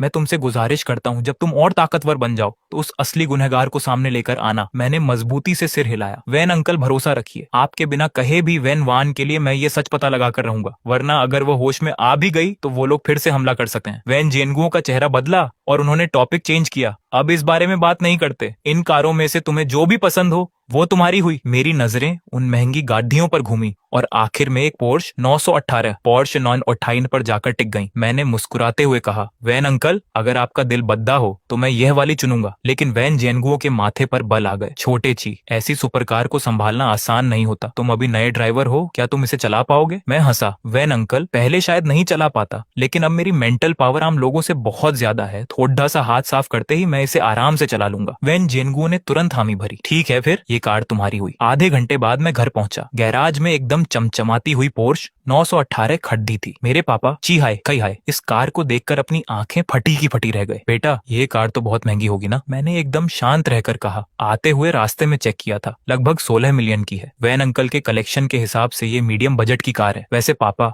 वैन अंकल को मेरी मेंटल पावर के बारे में पता चल गया है। मुझे लगा था पापा गुस्सा करेंगे, लेकिन उन्होंने सीरियस होकर कहा, वे लोग अच्छे इंसान हैं, उनसे छुपाने की कोई जरूरत नहीं थी, लेकिन उनके अलावा किसी और को इस बारे में मत बताना। मैंने सिर हिलाया और सीधे ऊपर वैन वॉन के कमरे की तरफ भागा। वह चुपचाप सोई हुई थी, बिल्कुल किसी स्लीपिंग ब्यूटी की तरह। मैंने उसका हाथ अपने हाथ में लिया और अपने दिमाग से एक मैसेज उसकी तरफ भेजा। वैन वॉन, मैं तुम्हारे कमरे में गया था और तुम्हारे प्यारे से बेड पर थोड़ी देर लेटा भी था। अगले ही पल मेरे दिमाग में सिस्टम की आवाज गूंजी, इमोशनल पॉइंट +15। मैंने मन ही मन एक शैतानी मुस्कान के साथ फिर से मैसेज भेजा, बस तुम्हारे बेड पर ही तो लेटा था, इतनी एक्साइटेड क्यों हो रही हो? बेड तो दूर की बात है, मैं तुम्हारे साथ सो भी चुका हूँ। वैन वन, आज मैंने शराब पी रखी है, इसलिए तुम्हें किस नहीं करूंगा। चलो मैं तुम्हें थोड़ा सा मसाज कर देता हूँ। जैसे ही मेरे हाथों ने उसकी बॉडी पर हल्के से मसाज करना शुरू किया, मेरे दिमाग में सिस्टम के नोटिफिकेशन लगातार बजने लगे। Emotional point +14, emotional point +17, emotional point +12।